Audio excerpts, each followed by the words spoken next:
పండుగలకి, శుభకార్యాలకి స్వీట్స్ చేసుకుంటారు కదా! అందులో ఎన్ని స్వీట్స్ ఉన్నా సరే, పాయసం చేయడం అనేది మన సంప్రదాయం. సో, దాని స్పెషాలిటీ వేరండి. మా ఇంట్లో మేము చేసుకునే పాయసాన్ని ఈరోజు మీకు ఇంట్రొడ్యూస్ చేయబోతున్నాను. దాన్ని తొక్కుడు గోధుమల పాయసం అంటారు. సో, ఆలస్యం చేయకుండా మనం ఈ పాయసం ఎలా ప్రిపేర్ చేసుకుంటారో చూద్దాం. Welcome back to our channel my home my choice. ఈ గోధుమలని ఒకరోజు ముందు నానబెట్టుకొని, నెక్స్ట్ రోజు బాగా ఆరబెట్టుకొని, వాటిని రోట్లో ఏసి దంచుతారనమాట. అప్పుడు దాని మీద ఉన్న పొట్టు ఉంటుంది కదా! అదంతా పోయి ఈ విధంగా అవుతాయి. సో, వీటిని తొక్కుడు గోధుమలు అంటారండి. తొక్కడం అంటే నిజంగానే తొక్కడం అని కాదు. వీటిని తొక్కుడు గోధుమలు అంటారు. ఈ విధంగా తొక్కిన గోధుమలను మనం పాయసాన్ని ప్రిపేర్ చేసుకోవడానికి ఒక రోజు ముందు నానబెట్టుకోవాలనమాట. ఈ విధంగా బాగా నానిన గోధుమలను చూయిస్తున్నాను. ఇప్పుడు దీంతో మనము పాయసాన్ని ప్రిపేర్ చేసుకోవాలి. ఫస్ట్ అయితే నేను ఇక్కడ స్టవ్ పైన ఒక పెద్ద గిన్నె పెట్టుకుంటున్నాను. సో, గోధుమలకి తగ్గట్టుగా వాటర్ వేసుకోవాలి. కంప్లీట్‌గా వాటర్‌లో గోధుమలు బాగా ఉడకాలి కాబట్టి ఇక్కడ వాటర్ అనేవి ఎక్కువగానే వేసుకోవాలి. మేము ఫంక్షన్‌లో చేస్తున్నాం కాబట్టి ఎక్కువ క్వాంటిటీలో చేసుకుంటున్నామండి. కానీ మీరు చేసుకుంటే కొంచెం క్వాంటిటీలో అయినా సేమ్ ప్రొసీజర్ చేసుకోవచ్చు. బట్ క్వాంటిటీని బట్టి మీరు ఇంగ్రీడియెంట్స్ అనేవి తీసుకోవాల్సి ఉంటుంది. వాటర్ బాగా మరిగిపోవాలి. ఓకేనా? పొగలొస్తుంటాయి కదండీ! సో, ఇలా బాగా మరిగిన తర్వాత దీంట్లోకి ఈ నానబెట్టుకున్న గోధుమలని దీంట్లోకి వేసుకోవాలి. సో, ఒక రోజు ముందే ఈ గోధుమలను నానబెట్టుకోవాలనమాట. ఆ గోధుమలను దీంట్లోకి వేసుకుంటున్నాము. సో, ఇక్కడ వేసుకున్నాక ఒకసారి ఉండలు కట్టకుండా కలిపేసుకుందాం. ఓకేనా? సో, స్టవ్ అనేది ఇంచుమించు మీడియం కన్నా కొంచెం పెద్దగానే పెట్టుకొని వీటిని బాగా ఉడికించుకోవాలి.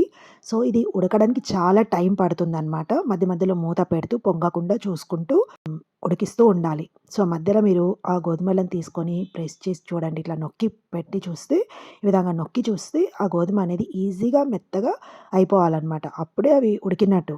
ఉడకకపోతే ఇంకాస్త ఉడకనివ్వండి. ఇలా గోధుమలు బాగా మెత్తబడిన తర్వాత దీంట్లోకి షుగర్ ఆర్ బెల్లం మీ ఇష్టానుసారం ఏదైనా వేసుకోవచ్చు.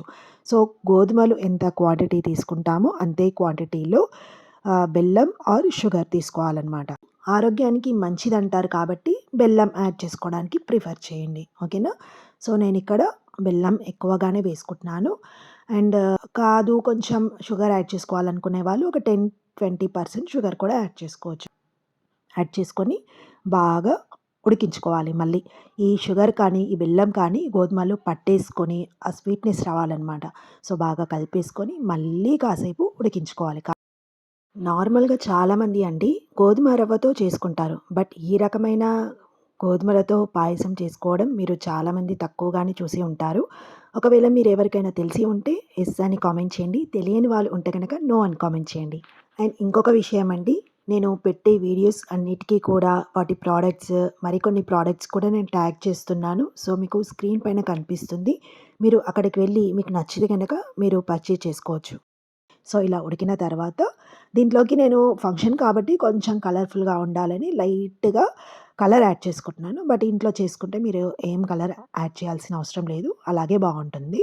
సో, కొంచెం బ్రౌన్ కలర్, డార్క్ కలర్ రావాలని నేను కాస్త కలర్ యాడ్ చేసుకుంటున్నాం అంతే. ఓకే. సో, యాడ్ చేసుకొని మళ్ళా కాసేపు ఉడికించుకోవాలి.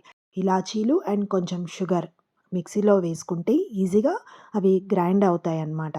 ఈజీగా పౌడర్ అవుతాయి. ఎప్పుడైనా ఇలాచీలు మీరు దంచుకోవాలనుకున్నా, లేదంటే మిక్సీ వేసుకోవాలనుకున్నా దాంట్లో కొంచెం షుగర్ కూడా యాడ్ చేసుకొని మిక్సీ వేసుకోండి. ఈజీగా పౌడర్ అవుతుంది. ఈ ఇలాచీ పౌడర్‌ని దీంట్లోకి వేసుకొని కలిపేసుకుంటున్నాను. అంతే కాకుండా దీంట్లోకి చక్కగా నేతిలో వేయించుకున్న డ్రై ఫ్రూట్స్‌ని దీంట్లోకి వేసుకుంటున్నాను.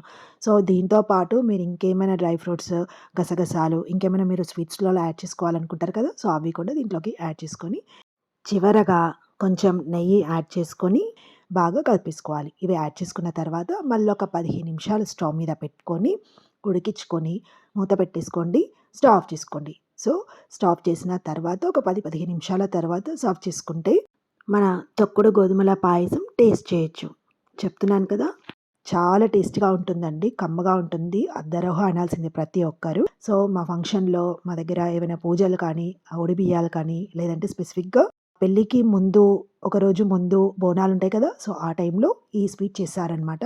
సో, చాలా అంటే చాలా ఇష్టంగా తింటారు రిలేటివ్స్ అందరూ కూడా. సో, తప్పకుండా మీకిది ఇంట్రొడ్యూస్ చేయాలని చెప్పి నేను ఈ వీడియో పెడుతున్నాను. కాబట్టి ఈ వీడియో చూసిన తర్వాత మీరు కంపల్సరీ వీడియోకి లైక్ చేయండి. అండ్ ఫ్రెండ్స్ అండ్ ఫ్యామిలీ అందరికీ కూడా షేర్ చేయండి. అప్పుడే ఇలాంటి కొత్త కొత్త రెసిపీస్ అందరికీ పరిచయం అవుతాయి. అండ్ సబ్స్క్రైబ్ చేసుకునే వాళ్ళుంటే కనుక మన ఛానల్‌ని సబ్స్క్రైబ్ చేసుకోండి. మీ కాంప్లిమెంట్స్ అనేవి నాకివ్వండి. సో, మీ సజెషన్స్, మీ కాంప్లిమెంట్స్ అనేవి నాకు మన ఛానల్ గ్రోత్ అవ్వడానికి ఇంకా యూజ్ అవుతాయి. కాబట్టి ప్లీజ్ కామెంట్ చేయండి. సో, ఇదే అండి. మీకు నచ్చింది అనుకుంటున్నాను ఈ వీడియో.